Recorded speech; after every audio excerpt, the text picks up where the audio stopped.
하나님의 말씀 에스겔서 37장 1절로 10절입니다. 구약성경 1209면에 있습니다. 에스겔서 37장 1절로 10절까지 말씀. 오늘 찬양은 정유정 자매님 소원이라는 곡목으로 준비했습니다. 에스겔 37장 1절로 10절. 여호와께서 권능으로 내게 임재하시고 그의 영으로 나를 데리고 가서 골짜기 가운데 두셨는데 거기 뼈가 가득하더라. 나를 그 뼈 사방으로 지나가게 하시기로 본즉 그 골짜기 지면에 뼈가 심이 많고 아주 말랐더라. 그가 내게 이르시되 인자야 이 뼈들이 능히 살 수 있겠느냐 하시기로 내가 대답하되 주 여호와여 주께서 하시나이다. 또 내게 이르시되 너는 이 모든 뼈에게 대언하여 이르기를 너희 마른 뼈들아 여호와의 말씀을 들을지어다. 주 여호와께서 이 뼈들에게 이같이 말씀하시기를 내가 생기를 너희에게 들어가게 하리니 너희가 살아나리라. 너희 위에 힘줄을 두고 살을 입히고 가죽으로 덮고 너희 속에 생기를 넣으리니 너희가 살아나리라. 또 내가 여호와인 줄 너희가 알리라 하셨다 하라. 이에 내가 명령을 따라 대언하니 대언할 때 소리가 나고 움직이며 이 뼈 저 뼈가 들어맞아 뼈들이 서로 연결되더라. 내가 또 보니 그 뼈에 힘줄이 생기고 살이 오르며 그 위에 가죽이 덮이나 그 속에 생기는 없더라.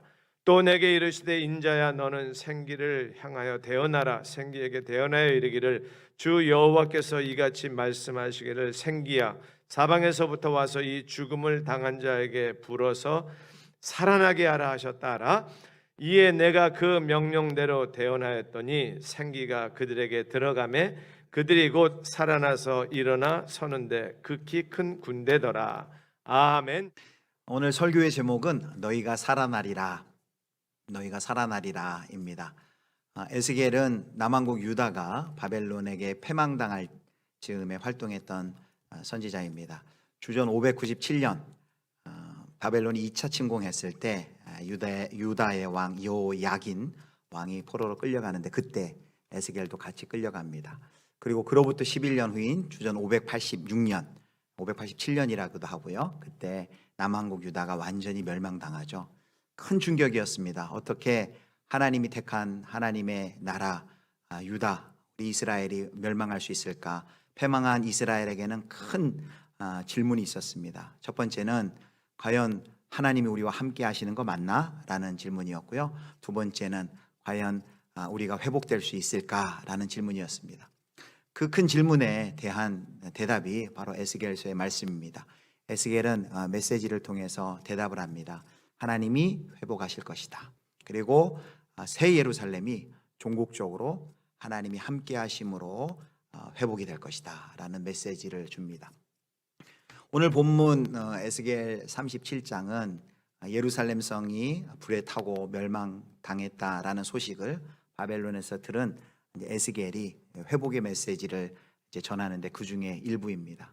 우리가 잘 아는 대로 마른 뼈가 살아난 환상, 마른 뼈가 살아나는 환상으로 일컬어지는 본문입니다. 마른 뼈와 같은 이스라엘이 그 참혹한 이스라엘이 패망을 경험한 이스라엘이 하나님의 은혜로 이제 회복이 된다는 이야기입니다.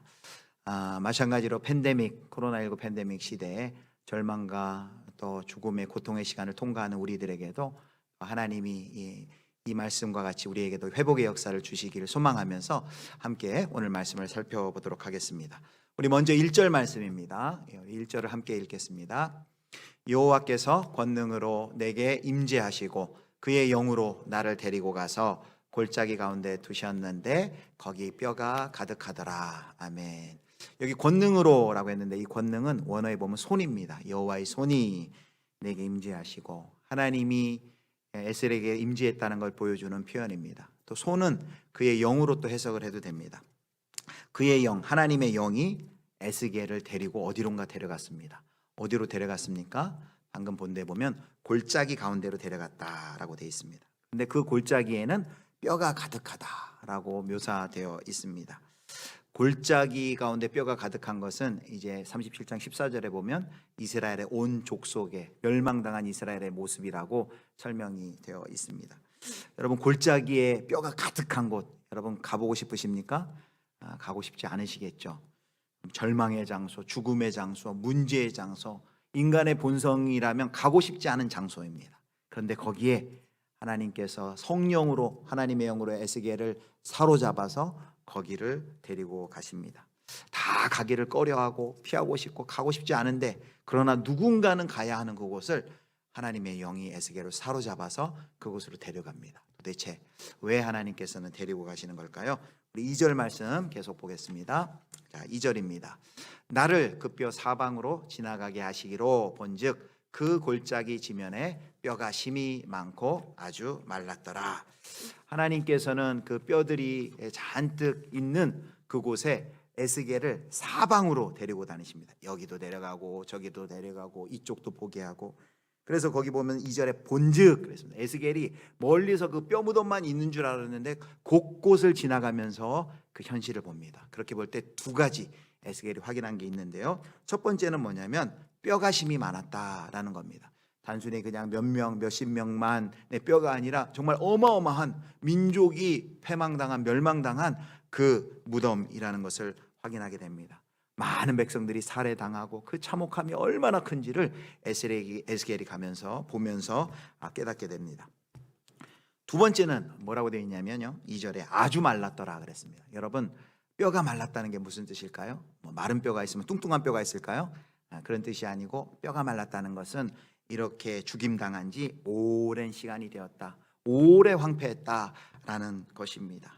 자, 뼈가 심이 많았고 뼈가 아주 말랐다는 그 상황을 에스겔이 곳곳에 사방으로 가면서 보면서 그것을 절실히 깨닫습니다. 여러분, 이 에스겔의 마음의 심정이 어땠을까요? 제가 한 10여 년 전에 캄보디아에 선교 가서 그 푸놈펜에 있는 킬링필드 그 대고문 박물관을 한번 방문한 적이 있습니다. 그 전에 이제 말로만 듣고 사진으로 봤는데 그 참혹한 현실 이렇게 눈앞에서 정말 보니까 정말 너무나도 끔찍하더라고요. 200만 명이 살해당한 그 끔찍한 그 모습들 사진으로도 보고 실제 유골도 봤을 때 정말 충격적이었습니다. 근데 제가 만약에 그 참혹한 현장을 직접 눈으로 본다면 그것은 더할 나위 없는 충격이겠죠. 에스겔이 멀리서 그냥 뼈무덤을 본 게 아니라 가까이 이곳저곳 하나님의 영이 이끄셔서 그곳을 볼 때 에스겔의 마음은 어땠을까요? 여러분, 그것을 이곳저곳 보면서 보였던 에스겔의 반응을 한번 상상해 보십시오. 어떤 반응이 나타났을까요? 어머, 큰 한숨을 쉬고 탄식하고, 그리고 너무 또 슬프고 해서 눈물도 짓고 비명을 지르지 않았겠습니까? 탄식하고 눈물 흘리고. 여러분, 왜 이렇게 하나님께서 에스겔을 그 비참한 현실을 멀리서 본 것도 아니고 데리고 들어가서 이곳 저곳 사방을 보면서 그 참혹한 현실을 직시하게 했을까요? 바로 이것입니다. 그 죽음의 현장을 보고 탄식하라고, 신음하라고, 애통하라고 그렇게 에스겔을 데리고 간 것입니다. 왜냐하면 바로 탄식과 애통이 그 문제를 직시하는 것이 회복과 부흥의 시작이기 때문입니다. 그래서 그 죽음의 자리로 하나님의 에스겔을 데리고 간 것입니다. 사랑하는 성도 여러분, 이제 코로나가 한 2년여 지나고 또 특별히 이번에는 4단계 또 유행에 접어들면서 참 너무나도 모든 분들이 고통 가운데 힘겨운 시간들을 보내고 있습니다. 불안하고 도대체 두렵고 막막하고 길이 없어 보입니다. 자, 기껏해서 백신을 개발해 놨더니 이 바이러스는 델타 변이, 이제는 더 델타 플러스 변이, 이렇게 점점 더 변화되고 있는 상황 가운데 있습니다. 우리는 어떤 현상을 볼 때 자꾸 분석하고 싶어 합니다. 도대체 왜 이런 일이 일어났을까? 도대체 이런 일을 통해서 우리는 어떻게 해야 되는가? 이런 걸 설명하고 분석을 하려고 합니다. 그런데요, 우리가 더 먼저 할 일이 있습니다. 그것은 뭐냐면 그 지금 이 경험하고 있는 그 고통을 실제로 우리가 맞닥뜨리고 함께 애통하고 함께 탄식하고 함께 울며 그 아픔을 나누는 것이 사실 우리에게 먼저 필요합니다. 물론 분석하고 대안을 제시하는 것도 있어야 되지만 먼저 그 어려움을, 시간을, 고통의 시간을, 죽음의 시간을 통과하는 그 사람들에 대한 함께 공감이 먼저 있어야 한다는 것입니다. 그 다음에 거기서 출발해서 우리가 회복으로 나아갈 수 있거든요. 저도 목회를 하면서 이런 부분에서 실수를 했던 기억들이 많이 있습니다. 목회자에게 강박관념이 있어요.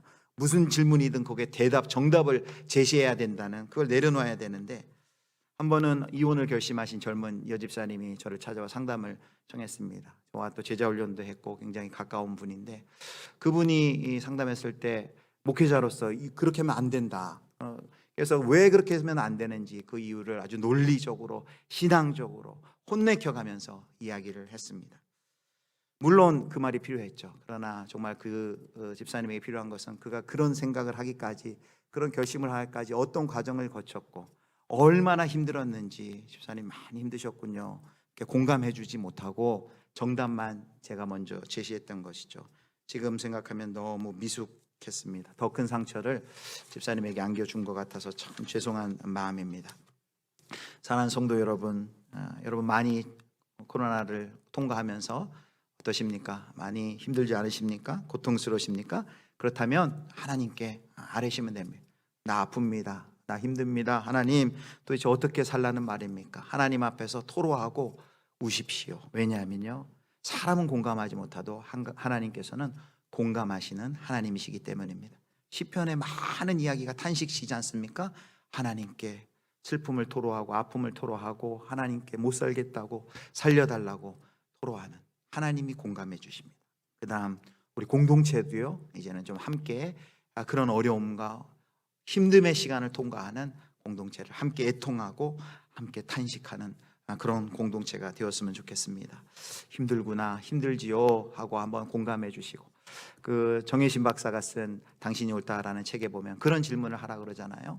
요즘 마음이 어때요 하고, 이 질문은 존재에 관한 질문이기 때문에 그 질문을 받으면 대화의 이전과 이유가 달라진다 그래요. 요즘 집사님 마음이 좀 어떠세요 하고 한번 여쭤봐 주시고, 그리고 대답하면은 기도 안 해서 그래요, 신앙생활 제대로 하지 못해서 그렇게 하는 게 아니라 아프시군요, 힘드시군요, 그렇군요 하고 좀 이렇게 공감해 주시고, 그런 우리 공동체가 되었으면 좋겠습니다. 자, 골짜기 사방을 데리고 다니시며 그 이스라엘의 참혹함을 보게 하신 하나님께서, 하나님의 그 더 깊은 의도가 3절에 나와 있습니다. 우리 3절 보도록 하겠습니다. 함께 읽겠습니다. 그가 내게 이르시되 인자야 이 뼈들이 능히 살 수 있겠느냐 하시기로 내가 대답하되 주 여호와여 주께서 아시나이다. 하나님께서 질문하십니다. 인자야 이 뼈들이 살겠느냐, 에스겔에게 물어본 거죠. 그러니까 에스겔이 알듯 모르듯한 대답을 합니다. 여호와여 주께서 아시나이다. 성도 여러분, 이것이 긍정적인 대답인 것 같습니까? 부정적인 대답인 것 같습니까? 네, 이 대답은 사실 부정적인 대답입니다. 글쎄요, 이거 되겠습니까? 이 마른 뼈가 살아난다니요, 이거 그러면 좋겠지만 이런 일이 일어날 수 있겠습니까? 어려워 보이는데요. 그런 종류의 대답인 것이죠. 그런데요, 하나님께서 에스겔에게 그 참혹한 현실을 보여주고 그렇게 질문하신 이유가 있습니다. 이런 뜻이에요. 에스겔아, 나는 정말 이 뼈들을 살리고 싶다. 정말 이 뼈들을 살고 싶다. 너도 좀 동일한 마음을 나와 함께 좀 같이 않으련, 같은 마음으로 좀 함께 하지 않으련, 이렇게 하나님께서 그 하나님의 마음에 동참하기를 초대하시는 것입니다. 탄식하며 신음하는 에스겔에게 하나님과 같은 마음으로 그들을 바라보고 하나님의 회복과 부흥의 역사에 동참하기를 소원하시는 하나님의 초청인 것이죠. 얼마 전에 한 2달 전에 담임 목사님하고 컴패션 대표인 서정현 대표님을 만났습니다. 그 컴패션의 귀한 사역들 이야기를 쭉 듣고 또 북한의 사역 이야기를 쭉 듣고 헤어질 때 이제 책을 하나 선물을 주셨어요. 그 컴패션의 그동안의 사역의 이야기를 이렇게 망라해가지고 넣은 간증과 같은 이야기인데요. 그 책 제목이요, 고맙다예요. 고맙다. 고맙다 위에 이렇게 설명이 돼 있더라고요. 뭐가 고마운가 하면 이렇게 되어 있습니다. 한 아이를 가슴에 품을 때 들리는 하늘의 음성, 고맙다. 이게 고맙다가 하나님이 하시는, 하나님 들려주시는 음성이었더라고요. 어떤 내용인가 책을 살펴보니까 하나님께서 그동안 이제 한 20여 년, 2003년에 시작된 사역이 20여 년 컴패션 사역을 통해 가난과 질병으로부터 고통당하는 많은 우리 아이들 살리고 회복하는 그런 역사를 했지 않았습니까? 아이들뿐만 아니라 그 컴패션 사역에 참여하는 많은 그 동참하는 많은 후원자들의 삶도 막 송두리째 바뀌는 역사를 그동안 이제 경험한 것이죠. 그러면서 그 일의 가장 큰 수혜자는 그 서정현 대표님이다라는 생각을 가지고 늘 아이들이 회복되고 아이들 한 명 한 명 살릴 때 감사하다고 하나님께 고백하는데, 그때마다 하나님께서는 이렇게 말씀하시는 것 같다는 거예요. 너희가 나와 함께 해 주어서 정말 고맙다. 너희가 나와 함께 해 주어서 정말 고맙다. 하나님의 마음으로 함께 그 회복의 사역에 참여하는 많은 사람들을 격려해 주시는 음성이죠. 저는 이와 비슷한 얘기를 실제로 선교사님들에게 들은 적이 있습니다. 미국에서 유수한 대학의 교수로 있다가 그런 모든 편함과 지위를 내려놓고 이제 몽골에 가서 대학을 설립하고 몽골의 청년들 살리고 선교하려고 이제 몽골에 가신 분 이야기입니다. 갔는데 그런 열정으로 왔지만 시작하기가 힘들고 어렵고 영적인 공격도 있고 그런 상황 가운데 기도하는데요, 마음 가운데 이런 내적인 음성이 들리다는 거예요. 누구누구야, 너가 정말 몽골에 와줘서 너무너무 고맙다. 네가 와줘서 나 정말 고맙다라는 음성을 들었다는 거예요. 그 음성을 듣고 이 선교사님이 다시 한번 힘을 내서 이제 그 사역을 힘차게 진행해 나갈 수 있다는 간증을 들은 적이 있습니다. 사랑하는 성도 여러분, 하나님께서 참혹한 현실 탄식하고 함께 애통하길 원합니다. 그런데 거기서 그치는 것이 아니라 이제 그 하나님의 회복에 함께 한 마음으로 동참하기를 우리에게 초대하고 계십니다. 주님과 같은 마음으로 하나님이 어떻게 일하시는지 계속 보겠습니다. 자, 4절 말씀입니다. 또 내게 이르시되 너는 이 모든 뼈에게 대언하여 이르기를 너희 마른 뼈들아 여호와의 말씀을 들을지어다. 아멘. 마른 뼈들을 살리기 위한 하나님의 방법은 무엇이었냐면 바로 하나님의 말씀을 선포하고 그 마른 뼈들이 듣게 하는 것이었습니다. 근데 4절 방금 보면 이 하나님의 말씀을 들어야 할 대상들을 누구라 그랬냐면 모든 뼈라 그랬어요. 이 모든 뼈에는요, 노인도 있을 것이고 아이도 있을 것이고 젊은이도 있었을 것입니다. 직업이 상인도 있었을 것이고 어떤 어부도 있었을 것이고 어떤 관리도 있었을 것입니다. 부자도 있었을 것이고 가난한 사람도 있었을 것입니다. 남자도 있었을 것이고 여자도 있었을 것이고요. 모든 뼈가 보여주는 것은 무엇입니까? 남녀노소, 인종, 직업, 성별, 부자, 가난한 사람 상관없이 모든 사람이 다 하나님의 말씀을 들어야 하고 그렇게 들을 때 회복할 수 있다는 것을 이렇게 보여주고 있는 것입니다. 그리고 뼈가 보여주는 것이 있어요. 뼈란 불가능한 현실을 보여줍니다. 이 장면을 잠깐 묵상해 보면 참 굉장히 이렇게 웃음이 나올 수도 있어요. 공동묘지 앞에 딱 서가지고 에스겔이 이제 이야기하는 겁니다. 너희 마른 뼈들아 여호와의 말씀을 들을지어다 하고 누가 듣는다고? 뼈들을 향해, 그 무생물들을 향해서 에스겔 보고 하나님이 선포하라는 말씀입니다. 이거 괜히 헛고생하는 거 아니야? 이게 뭐 하는 짓이야? 이렇게 에스겔이 생각했을까요?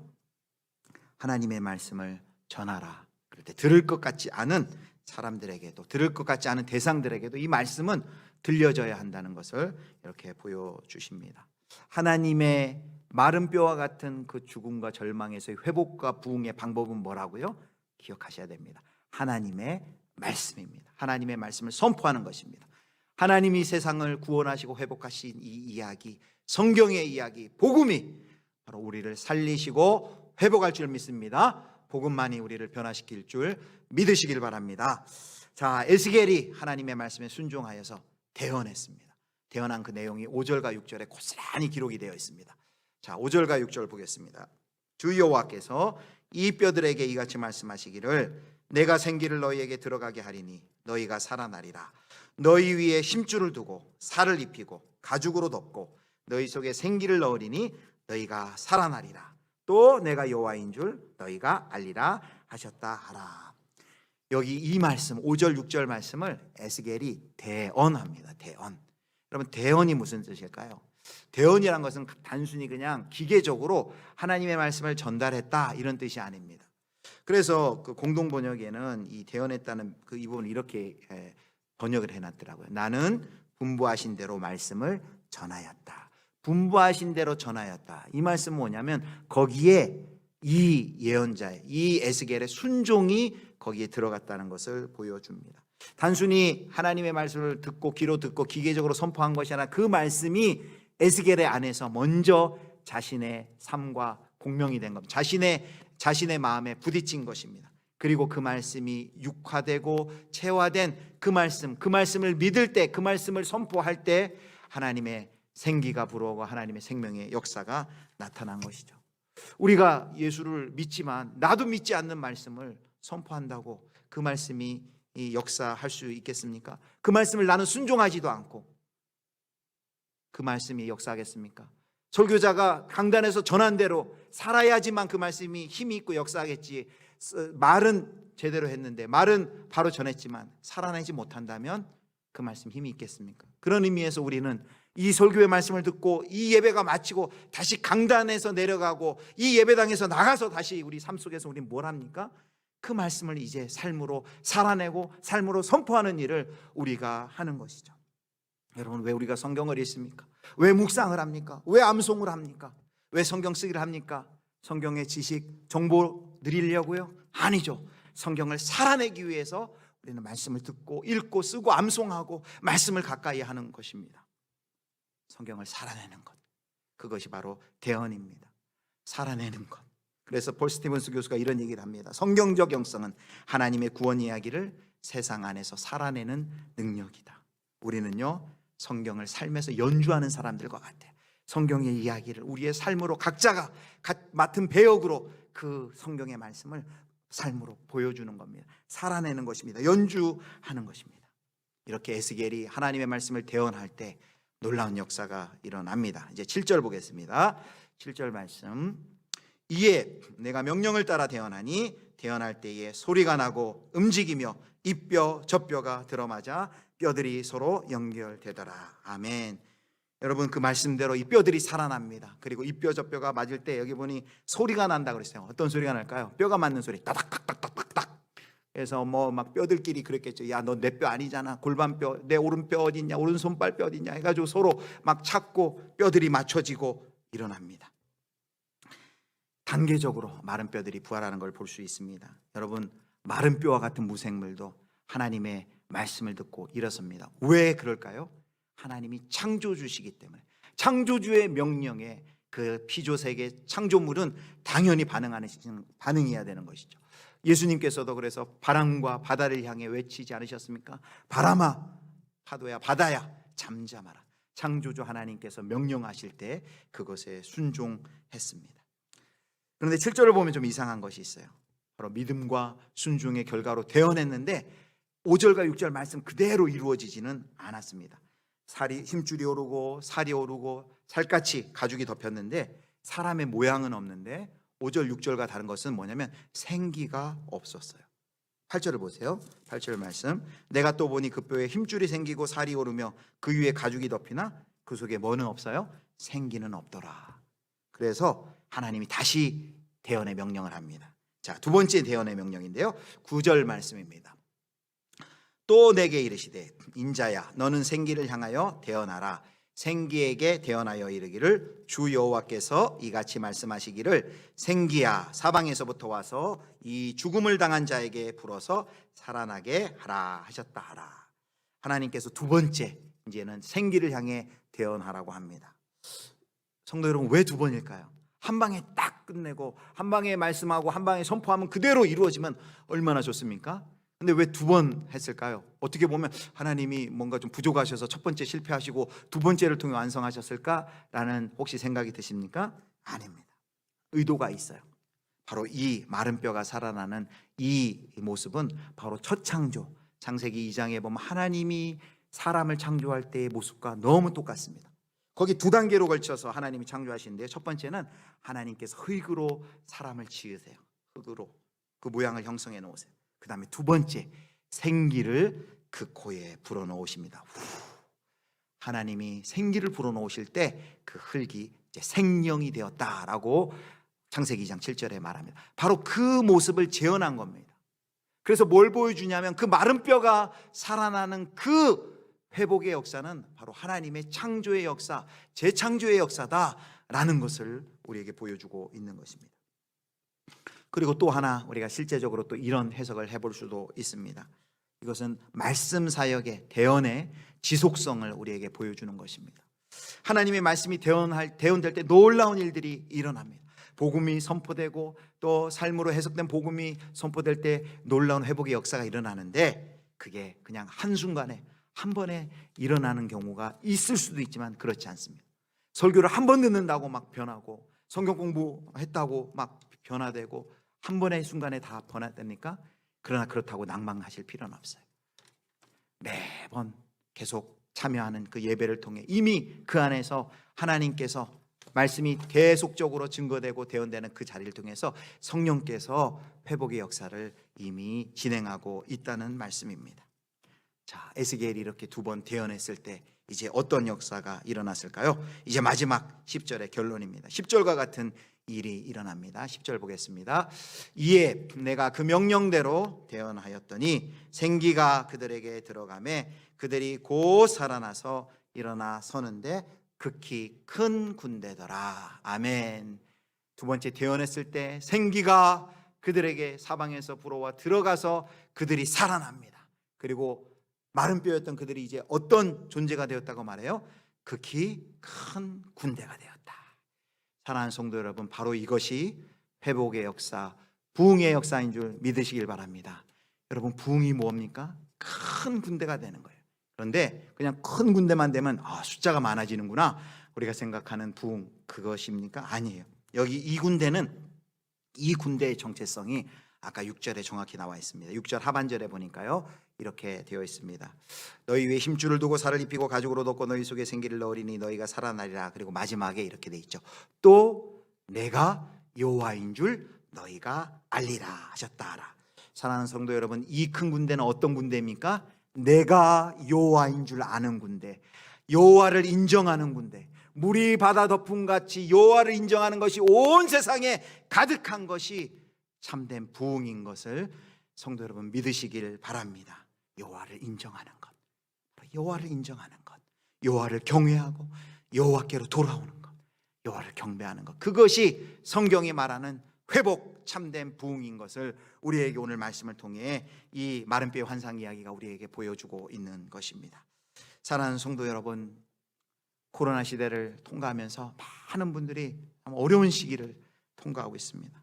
죽음과 같은 시절을 통과하는 분들, 특별히 사업하시는 분들은 이제는 더 이상 버틸 수가 없습니다 하며 눈물 지으며 상점 닫는 그런 기사들도 많이 봅니다.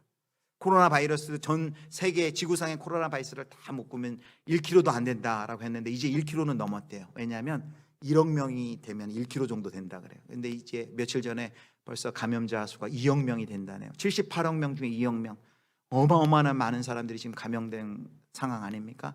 한 2kg 정도 되는 그 바이러스가 온 지구를 지금 멈춰 버렸습니다. 여러분, 팬데믹 상황을 통과하며 이 고통스러운 시간을 통과하며 우리가 깨닫는 것이 무엇입니까? 바로 이 상황이 우리에게 보여준 징조가 무엇입니까? 인간의 과학기술과 인간의 능력으로 못할 것이 없다고 생각했는데 우리 인간이 얼마나 연약한 존재인지, 얼마나 나약한 존재인지 우리가 시간이 지나면 계속해서 깨닫고 있지 않습니까?